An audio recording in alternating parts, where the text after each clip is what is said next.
Diagnóstico laboratorial das hemoglobinopatias e talassemias. Apresentarei nesta videoaula uma série de informações técnicas e científicas de como se faz o diagnóstico de doença falciforme, talassemias e outras hemoglobinopatias através de técnicas laboratoriais bem estabelecidas.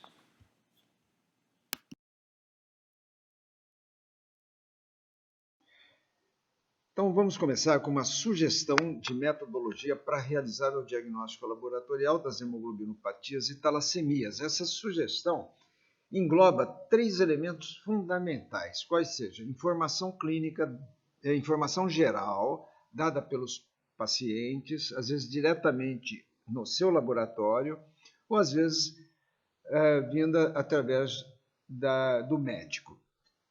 Em segundo lugar, informações clínicas e, em terceiro lugar, resultados laboratoriais. Então, eu coloquei, não é, de uma maneira resumida, não é, geral, clínica e laboratorial, ou gerais, clínicas e laboratoriais.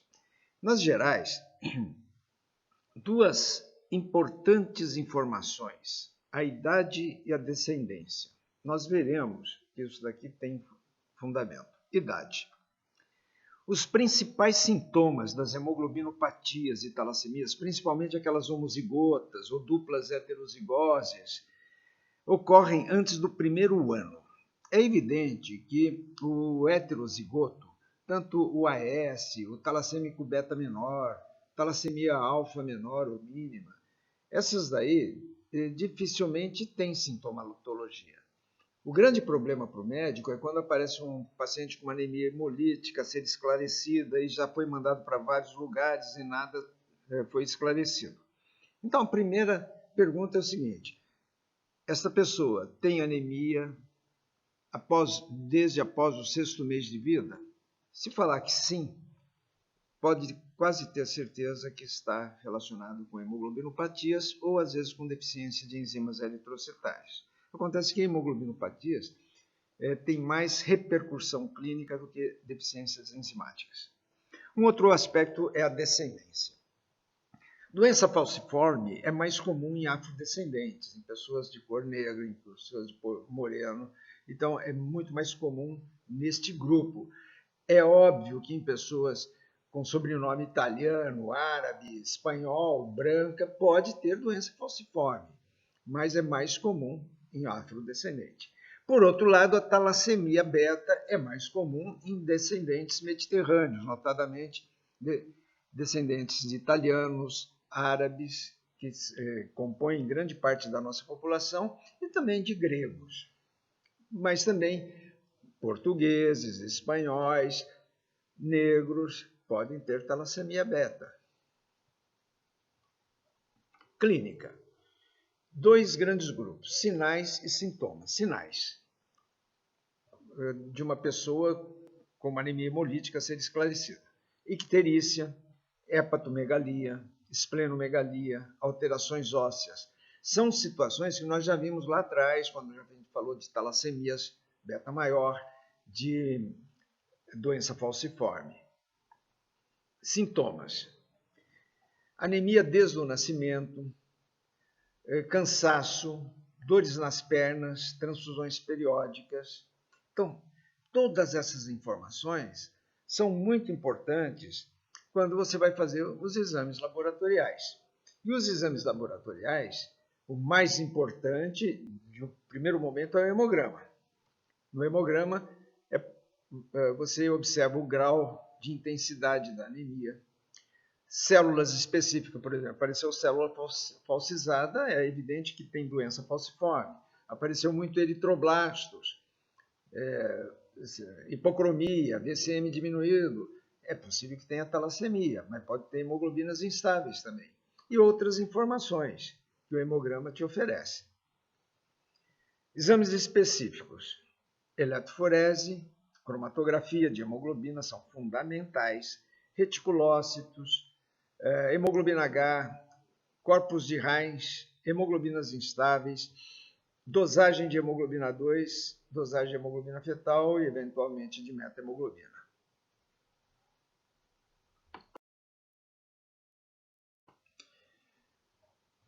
Vamos dar um exemplo já direto em cima de um caso. Eu coloquei um nome qualquer. Eu coloquei Marcial Baglioni. 26 anos, cor branca, tem anemia discreta desde a infância. Poxa, Baglioni é um sobrenome italiano, você já pescou nesse aspecto, né? Periodicamente sente desânimo e cansaço. Por alguns anos foi tratado com ferro, sulfato ferroso e noripurum, mas a anemia não melhorou. Mostrou um hemograma com essas características, né? 5.450.000 hemácias, 11,7 gramas de hemoglobina, portanto, é um homem do sexo masculino adulto, 11,7 é anemia, ele deveria ter no mínimo 12 gramas.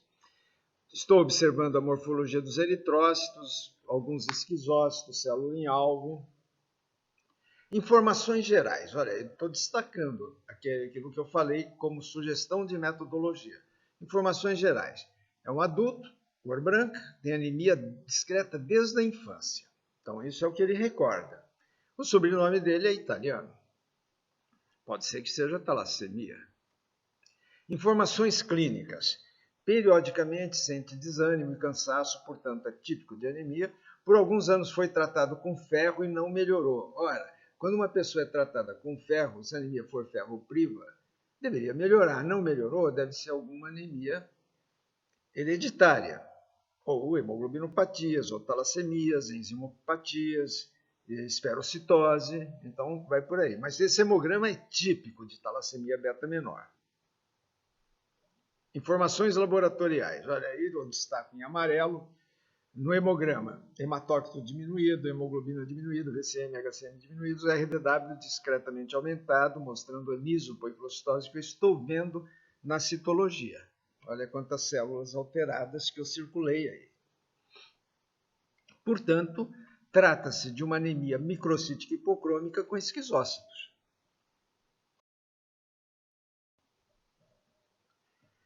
Na sequência, o médico solicitou a eletroforese de hemoglobina com dosagem de hemoglobina 2 e contagem de reticulócito.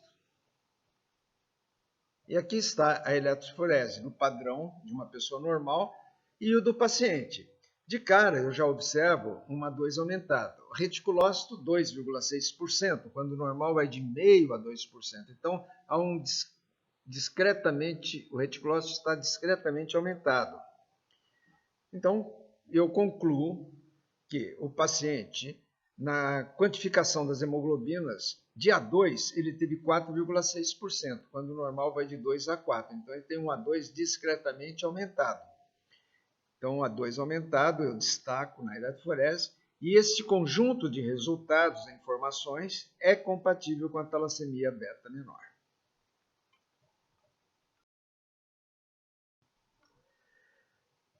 Agora vamos falar sobre as principais técnicas de qualificação e quantificação de hemoglobinas, né? Aqui está elencada, nós vamos falar sobre todas estas técnicas na sequência.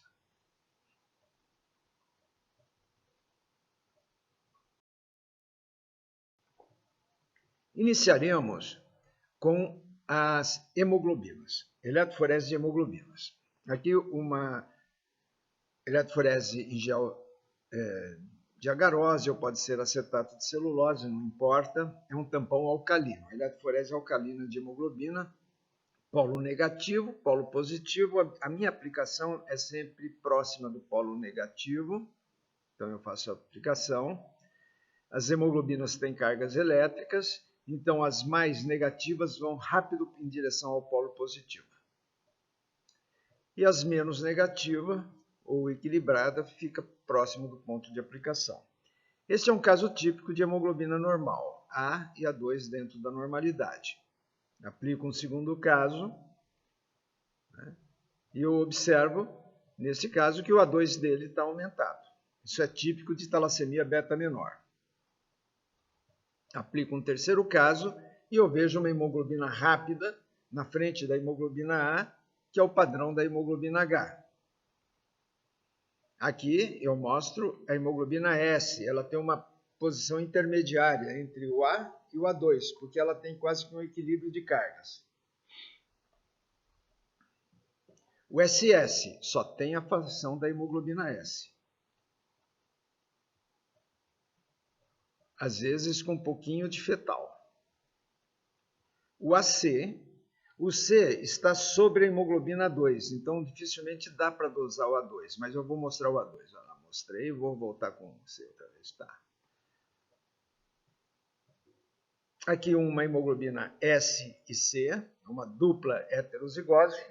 E, por fim, uma hemoglobina C esclarecida. Ela está numa posição que foge dos padrões conhecidos de anormalidade. Por isso é um ponto de interrogação. Então, a eletroforese, ela me dá essas características. Uma pessoa bem treinada, fazendo eletroforese, ele já suspeita de que tal fulano tem hemoglobina AS. Mas para saber se tem S, ele tem que fazer outros testes para comprovar. Então, a eletroforese de hemoglobina em tampão alcalino, quer seja em gel de agarose ou acetato de celulose, bem como um outro tipo de eletroforese chamado de focalização isoelétrica, fracionam as diferentes hemoglobinas em posições padrões, como estou mostrando aqui. E essas posições padrões já estão bem estabelecidas. Em vermelho, as hemoglobinas normais. Em preto, hemoglobinas anormais que não causam anemia. J, K. A fetal, ela não vai causar anemia, ela é apenas ela estará aumentada na talassemia, mas não é ela que causou a anemia. A G. Em azul, hemoglobinas que causam anemias hemolíticas. Por exemplo, hemoglobina S, a hemoglobina Cone e a Racharon, as duas, Cone e Racharon, são conhecidas como hemoglobinas instáveis. E em verde, hemoglobinas anormais que podem causar anemia quando associada, por exemplo, com talassemia alfa ou com talassemia beta. Então, essas são as principais, e H também. Essas são as principais posições que eu trabalho. É um mapa de hemoglobina. Há cerca de 2.000 hemoglobinas anormais que se originaram de trocas de aminoácidos. Quando essas trocas envolvem aminoácidos com diferentes cargas, por exemplo, a hemoglobina S, sai o ácido glutâmico, que é negativo, entrou a valina, que é carga neutra. Então, a molécula ela deixou de ser tão negativa, porque ela perdeu um aminoácido negativo e entrou um de carga neutra. A hemoglobina C, sai um aminoácido negativo e entra um aminoácido positivo. Então, por isso que você tem essa diversidade de posições de hemoglobinas por trocas de aminoácidos. E isso faz com que a hemoglobina normal se separe da hemoglobina A na eletroforese. Acontece que perto de 800 tipos de hemoglobinas anormais envolve troca de aminoácidos com cargas elétricas idênticas. Por exemplo, sai um neutro, entra um outro neutro. Sai a valina, entra a leucina. Sai a prolina, entra a fenilalanina. Pode sair um ácido glutâmico e entrar o ácido aspartico. Então, você não tem trocas de cargas, são mesmas cargas. Então, essas hemoglobinas, elas migram na mesma posição que a hemoglobina A. Então, é incrível. Tem hemoglobina normal, ou hemoglobina variante, que migra na posição da hemoglobina A. É lógico que tem técnicas que dá para depois separar isso daí. Bom, essas hemoglobinas eu coloquei de formas, de cores diferentes, porque as hemoglobinas aqui elencadas de cor azul, elas têm maior afinidade de oxigênio, as que de cor vermelha são as instáveis, a de cor preta não são patológicas e a de verde, que é o M. Boston, tem baixa afinidade ao oxigênio. Só para mostrar para vocês. De todas essas, aqui a gente mais encontra, apesar de ser muito rara, é a hemoglobina M. Boston, aí no Brasil. Então, são pessoas que têm cianose constantemente, e aí com várias tecnologias, uma delas é curva de meta-hemoglobina, a gente detecta a hemoglobina M. Boston. Eu volto a enfatizar, se você quiser conhecer mais técnicas de hemoglobinas, entra no nosso site www.hemoglobinopatias.com.br e lá você vai ter um monte de assuntos. Entre esses monte de assuntos tem técnicas laboratoriais. E aí você encontra a técnica que você precisa. Da mesma forma, há vários tipos de hemoglobinas anormais que migram numa mesma posição padrão. Isto se deve à troca de aminoácidos de carga negativa por neutra.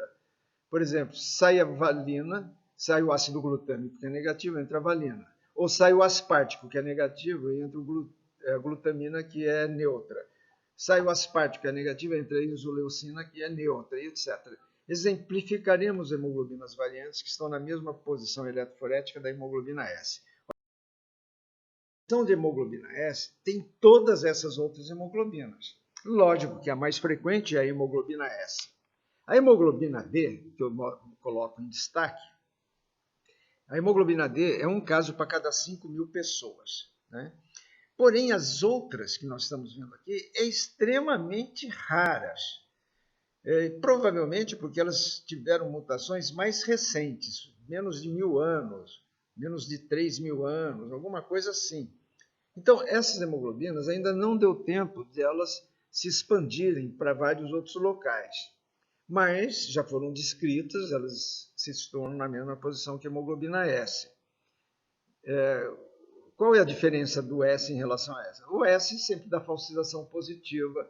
Na eletroforese de agar-ácido, elas têm uma própria separação e assim por diante, como nós veremos na sequência desta aula.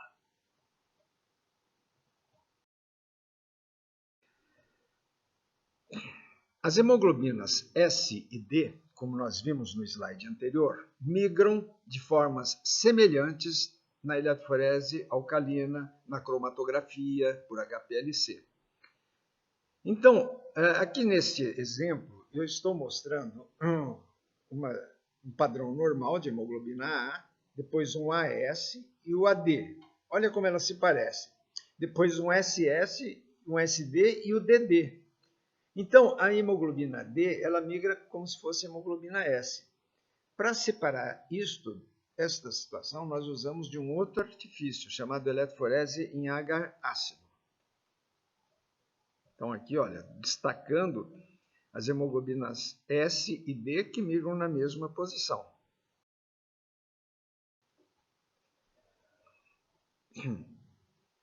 Então, a eletroforese em gel de agar-ácido, que eu vou mostrar aqui, consegue diferenciar as hemoglobinas S da hemoglobina D e seus diferentes genótipos.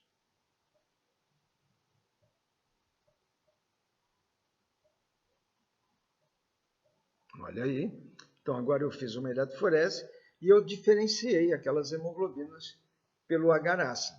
O AS separou, mas o AD não separou, porque a D agora, nessa eletroforese ácida, ela migra com a hemoglobina A. O SS separou. Aquele SD, que era uma fração só, o D agora migrou na mesma posição da hemoglobina A, porque essa é a posição da hemoglobina D. E a DD, que parecia como hemoglobina SS na eletroforese alcalina, é que ela migra todinha na hemoglobina A. Eu dei uma cor diferente para essas hemoglobinas.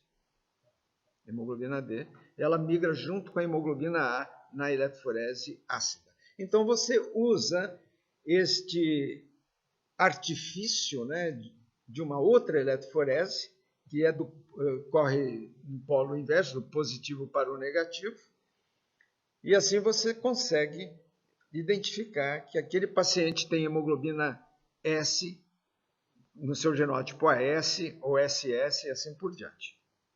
Nós, no nosso laboratório, usamos em todas as eletroforeses que nós fazemos diariamente, no final do dia, digamos que apareceu 10 AS.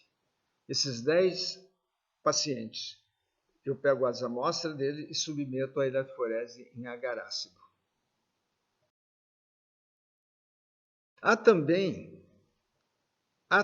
vários tipos de hemoglobinas anormais que migram numa mesma posição da hemoglobina C, como estou mostrando aqui.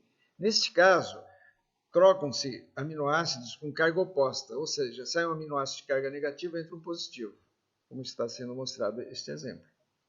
Essas hemoglobinas também são separadas por agar-ácido. Então, aqui, ó, a diferenciação entre C e as outras se faz por meio da eletroforese ácida. Nesta técnica, a hemoglobina C é muito lenta, conforme nós estamos mostrando aí neste gel de cor azul que eu coloquei para dar mais destaque, não é? Então, a hemoglobina C é lenta, a A corre bastante, só que com a A corre a hemoglobina E, a E-sascatum, que aqui eu só coloquei E, mas também a E-sascatum, a O-arábia. Na posição de hemoglobina S, corre a hemoglobina C-Arlen e a C-Ziguinchor. É uma hemoglobina C encontrada na Índia, inicialmente. Para finalizar as explicações que se referem ao diagnóstico laboratorial das hemoglobinopatias por eletroforese alcalina, mostraremos as fases sequenciais das comprovações das hemoglobinas variantes. E aí eu peguei uma eletroforeses que eu selecionei de sangue que tiveram alterações, né? SS, SC, uma hemoglobina instável chamada Cohn, uma rápida chamada J e 2 casos de C homozigota. Desculpa, é hemoglobina I, não é J. O SS e o SC devem ser submetidos à eletroforese em agar-ácido e também à dosagem de hemoglobina fetal, porque vocês observam que a fetal, em ambos os casos, está um pouquinho elevado. Isso é muito importante o médico saber, porque a fetal ela protege contra a falsização. A hemoglobina Cohn é uma hemoglobina instável, mas para comprovar sua instabilidade tem que fazer um teste chamado de teste de instabilidade molecular, onde você aquece a hemoglobina a 50 graus centígrados. E a pesquisa de corpos de Heinz, que depois eu vou mostrar também como que se faz. A hemoglobina C homozigoto, nós acabamos de ver, se detecta através, comprova-se através da eletroforese em agar-ácido. E a hemoglobina I, para diferenciá-la da hemoglobina H, se faz a pesquisa intraeritrocitária de hemoglobina H. Se o resultado for negativo, lógico que então não é hemoglobina H, e sim é hemoglobina I. Então, observa que existe toda uma sequência metodológica de você analisar as frações. Vamos pegar agora um outro caso. Alberto Virchow, 16 anos, cor branca, episódios agudos de anemia hemolítica. Informou que a primeira vez que ocorreu anemia hemolítica aguda foi aos 12 anos após infecção viral. Sempre que tem febre acima de 39 graus centígrados, ocorre anemia. Tem esplenomegalia e é ictérico. Observando o hemograma dessa pessoa, eu vejo uma anemia de 9,9 gramas, uma anemia moderada, um VCM elevado, porque o nosso valor máximo chega a 96 femtolitros, HCM, CHCM dentro da normalidade, RDW bem elevado e leucócitos e plaquetas dentro da normalidade. Então, as informações gerais. Olha aqui. É um rapaz de 16 anos, cor branca, com um episódio agudo de anemia hemolítica. Episódio agudo de anemia hemolítica pode ser anemia hemolítica autoimune ou pode ser anemia hemolítica por hemoglobina instável. Então, de cara aqui, eu já tenho duas possibilidades. Informou que a primeira vez que ocorreu anemia hemolítica aguda foi aos 12 anos após a infecção viral. Sempre que tem febre acima de 39 graus, ocorre anemia. Tem esplenomegalia e é ictérico. Então, isso é informação clínica. Ora, a anemia hemolítica autoimune geralmente ocorre também em certos tipos de virose. Porém, não acontece sempre que a pessoa tem 39 graus centígrados de febre. Quando a pessoa tem febre alta e começa a ter anemia hemolítica, provavelmente é anemia por hemoglobina instável, não autoimune. A esplenomegalia e a icterícia. Esplenomegalia é quando a anemia ela passa a ser crônica, não é? Então, na autoimune não tem esplenomegalia. E a icterícia tanto faz qualquer tipo de anemia hemolítica. A icterícia ela indica anemia hemolítica. Pode ser autoimune, pode ser não imune e pode ser hereditária. Informações laboratoriais me mostram uma anemia, não é, como nós já falamos, de grau moderado, BCM elevado, macrócitos, dacriócitos. Nós vamos ter, nesse caso, bastante eritroblastos, por isso que esse BCM está elevado. Só que aqui não aparece os eritroblastos. Então, é uma anemia macrocítica, normocrômica, porque o HCM está dentro da normalidade, com dacriócitos, esquizócitos. Provavelmente, se eu fosse para outro canto do esfregaço, eu veria os eritroblastos, como no caso original. E isso aqui é apenas para mostrar a importância dos dados. Agora vamos na sequência deste caso. O médico solicitou eletroforese de hemoglobina e contagem de reticulócito. Na eletroforese de hemoglobina, eu fiz a aplicação. Observa que o paciente número 2, da esquerda para a direita, tem uma coisa estranha na sua eletroforese. Tem um rabo lá atrás, aquelas coisas diferentes. Então, aqui nós temos uma hemoglobina anormal entre o A e o A2. Tem cadeias alfa livres. Reticulócitos, 22,5%. O normal vai de meio a 2, então um aumento acentuado. Olhando o reticulócito, eu vejo alguns reticulócitos com umas pelotinhas bem redondinhas perto da membrana. Aqui eu estou dando um destaque.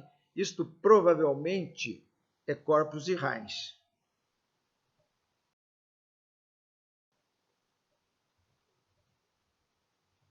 Aí foi solicitado pesquisa de corpos de Heinz, que deu positivo, muito positivo, e o teste de instabilidade, precipitação floculenta após 20 minutos de incubação.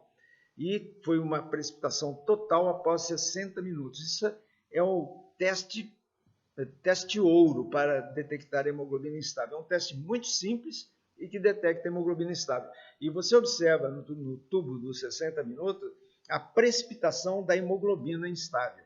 Olha, é quase 50% de precipitado. Então, isso fecha o diagnóstico. Então, é toda uma sequência de metodologia que nós aplicamos para estudar as hemoglobinopatias. Conclusão: portador de hemoglobina A, mais hemoglobina instável. Pelos padrões eletroforético, clínico e outros testes, supõe ser hemoglobina Cohn. Essa hemoglobina Cohn, ela veio da Alemanha, de uma cidade, a primeira vez que foi descoberta foi na cidade de Colônia, que em alemão é Cohn. E nós tivemos muito alemães que vieram para o Brasil e trouxeram esta hemoglobina. Então, não é incomum que as hemoglobinas instáveis que a gente tem encontrado no Brasil seja desse tipo, hemoglobina Cohn. É óbvio que tem outras hemoglobinas instáveis, mas ao longo de 40 anos eu já encontrei 15 casos de hemoglobina Cohn.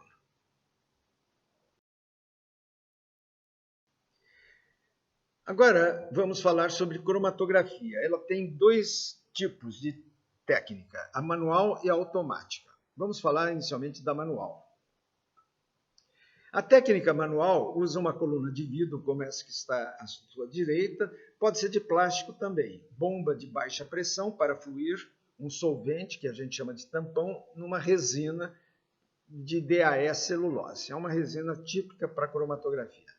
O fracionamento de produtos ocorre por meio de troca iônica e seu uso tem várias aplicações, inclusive para dosar a hemoglobina fetal e A2.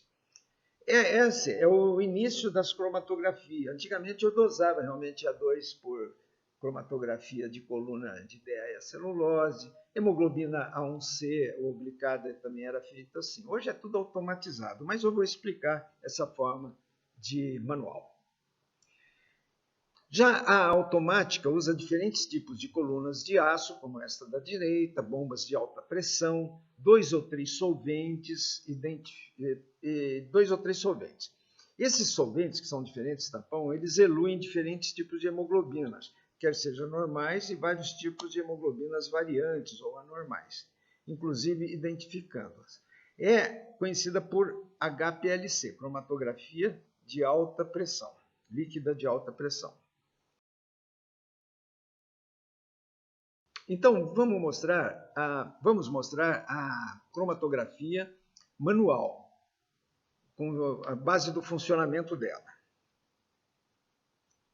Então, vamos aumentar a resina. Aí eu vou ver que a resina é formada por bolotas de cargas negativas. Então, as bolotas de resina têm cargas negativas e retêm por mais tempo proteínas com cargas positivas, que são essas proteínas amarelas. Enquanto que as de carga negativa, que são aquelas vermelhas e pretas, passam com facilidade entre essas bolotas. É assim que faz a cromatografia.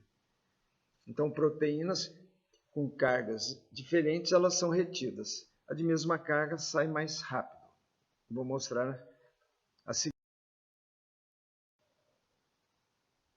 Então, os princípios, né, da cromatografia de troca iônica para separação de hemoglobina S, A2, fetal, etc. E das hemoglobinas glicadas. Então, a composição estrutural. Coluna de vidro ou de plástico, resina específica, geralmente DAE celulose, que chama fase estacionária, porque é aí que vai ocorrer a separação. Uma região onde o tampão fica líquido, que é na região topo superior, que a gente chama fase móvel. Nesta parte superior da fase móvel, eu vou aplicar a amostra. Tem um filtro no bico da coluna, que geralmente é de algodão ou similar. Tem um recipiente para a coleta dos eluatos, uma tampa, não é? Onde vai ter uma conexão com a bomba de baixa pressão, a bombinha de baixa pressão com a cânula que vai até a tampa. Isso daqui é o geralzão. Execução técnica. Encaixo bem a tampa, tem um orifício lá que eu faço a aplicação da amostra da hemoglobina, essa amostra se dilui e depois mistura com o tampão. Na sequência, ela começa a penetrar na DAE celulose. Para isto, você pode forçar com uma bomba. Se você deixar sem a bomba, ela vai ocorrer, só que vai demorar mais tempo. Então, com uma bomba peristáltica, você consegue fazer com que isto ocorra. Então, separa-se as frações de hemoglobina. Essas frações vão ser coletadas naquele frasco lá embaixo, mas para serem coletadas, elas têm que passar pelo filtro. Passa pelo filtro, depois elas caem no frasco lá embaixo, uma por uma.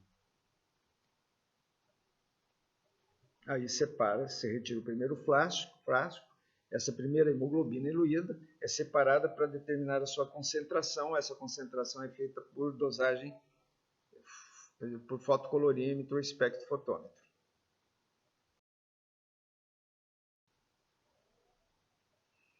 Então, aí está.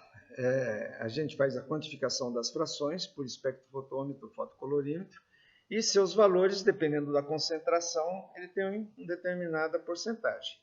Mais concentrado, menor e menos ainda concentrado, caracterizando a hemoglobina A, a hemoglobina 2 e a hemoglobina fetal. É assim que a gente fazia antigamente.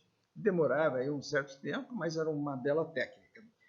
Baseada nessas técnicas surgiu a cromatografia líquida de alta pressão, chamada HPLC. Então, aqui nós temos a cromatografia líquida de alta pressão. É um aparelho complexo, né?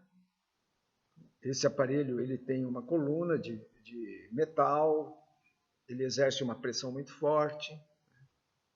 Então, vamos lá. Então, tem bomba de injeção com alta pressão, com 1 a 5 solventes diferentes para eluir diferentes tipos de hemoglobinas.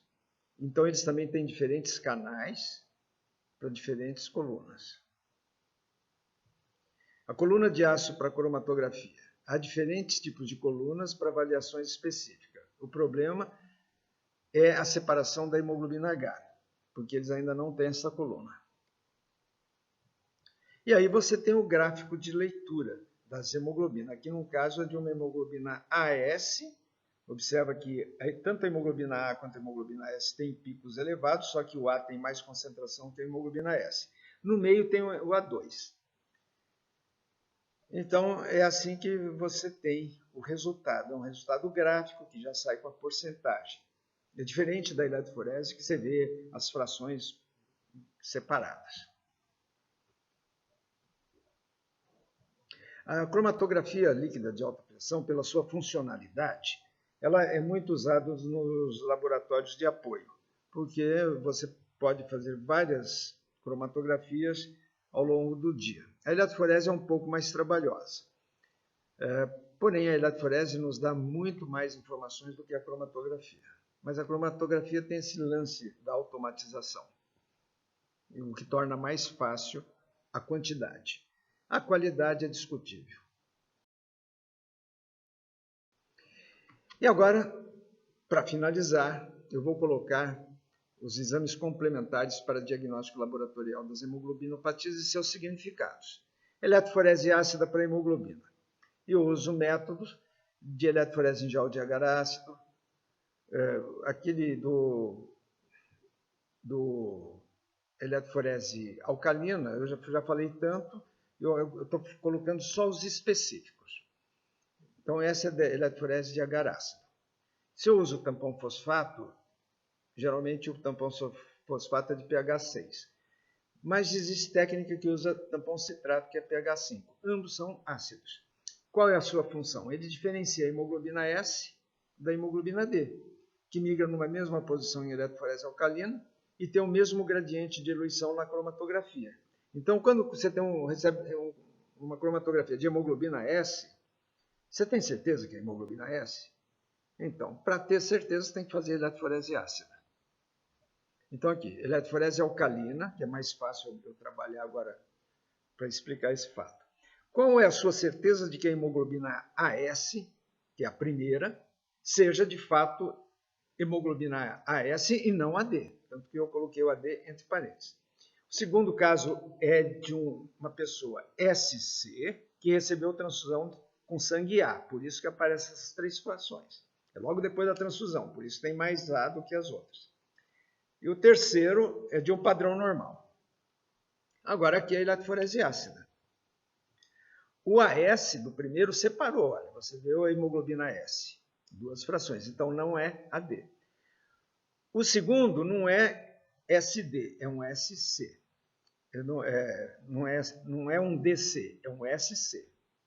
Olha aqui, inclusive separar A, e lá na frente a hemoglobina fetal separa melhor do que na alcalina, mas está dentro dos valores de normalidade essas hemoglobinas fetais que vocês estão vendo na eletroforese ácida.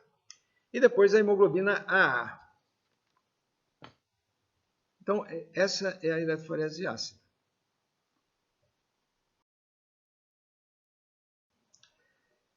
Agora vamos ver um outro exame complementar, que é a dosagem de hemoglobina 2. Geralmente se faz por eluição em cromatografia ou se faz em densitometria quando é por eletroforese. Qual é a importância? Concentração aumentada ocorre na talassemia beta menor, em 95% dos casos. Então, olhando essa eletroforese, eu já vejo que a segunda, a partir da esquerda, tem A2 aumentado. Olha aqui, típico, não é? Sem problema nenhum. Agora a dosagem da hemoglobina fetal. Metodologia. Densitometria em eletroforese, também pela cromatografia, ela te dá a quantidade. E existe um método bioquímico por resistência alcalina que você também pode encontrar no nosso site de hemoglobinopatias.com.br, que eu já citei. Qual a importância? Concentração aumentada nas talassemias beta é típico de elevação de fetal. nas interações de S com talassemia beta, com C com talassemia beta e na persistência hereditária de hemoglobina fetal. Então, nessa eletroforese que estou mostrando para vocês, o primeiro é um padrão AA. O segundo, observa que tem uma fetal aumentada, bem aumentada, por volta de 20%. O terceiro é um S com fetal. E o quarto tem um pouquinho de fetal, que tem o A2 aumentado também. Então, olha aqui, eu destaco aqui as hemoglobinas fetal, com diferentes concentrações. Então, a hemoglobina fetal aumentada ocorre na talassemia beta maior, que é esse segundo caso, no S-beta talassemia, que é o terceiro caso, e neste caso de talassemia beta menor, desse paciente, a fetal deu por volta de 3%, quando o normal vai até 1%.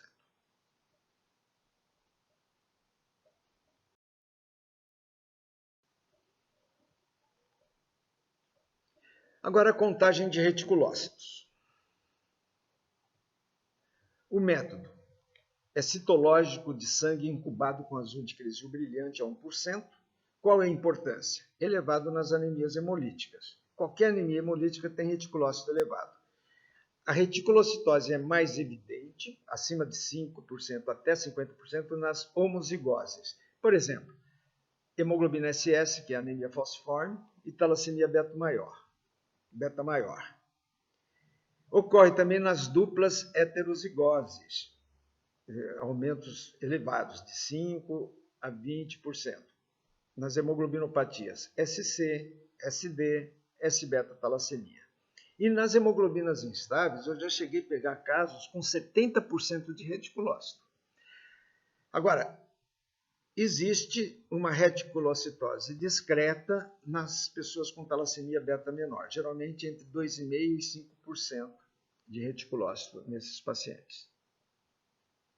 Nesta foto, 70% ou 80% das hemácias são reticulócitos.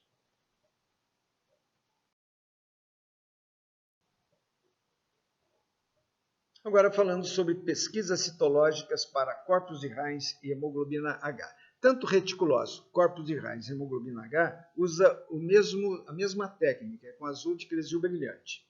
Então, é citológico de sangue incubado com azul de cristal brilhante a 1%. Corpos de Heinz positivo é comum nas hemoglobinas instáveis. A presença de hemoglobina H é positivo na talassemia alfa. Olha aqui a diferença. Olha o que é corpos de Heinz e olha o que é hemoglobina H. Então, corpos de Heinz são corpos densos, grosseiros, que geralmente grudam na membrana, enquanto que da hemoglobina H, eles são finos e compõem homogeneamente o interior de uma hemácia.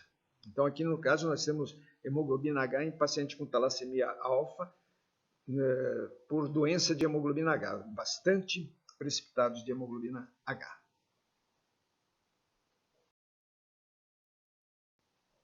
O teste de instabilidade térmica para hemoglobinas instáveis, nós já falamos rapidamente sobre ele.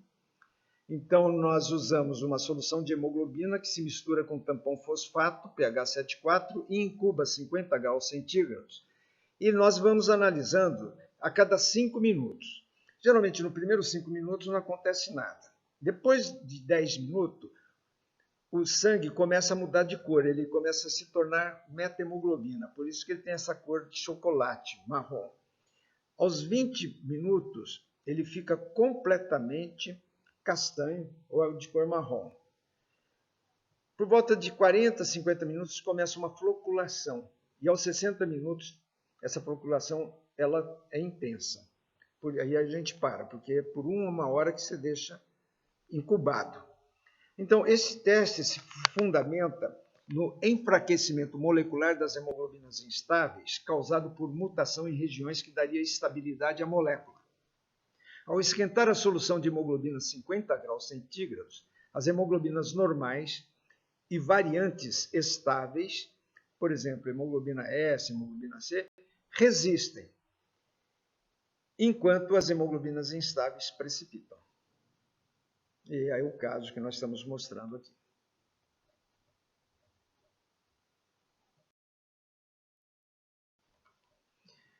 Conclusões. A metodologia laboratorial para as hemoglobinopatias varia entre os diversos laboratórios. Apresentamos a metodologia desejável para que os diagnósticos laboratoriais de hemoglobinopatias e talassemias sejam seguros. Tecnologias moleculares podem ser usadas quando se tem interesse em conhecer as diferentes mutações que causam as talassemias ou quando se identifica uma hemoglobina variante que não se enquadra nos padrões estabelecidos e reconhecidos. Mais informações, nós dispomos de um site específico para hemoglobinopatias chamado www.hemoglobinopatias.com.br e um outro específico para talassemias chamado www.talassemias.com.br. Nesses sites você pode complementar todo esse conhecimento. Eu agradeço toda a atenção que foi dispensado a esta aula.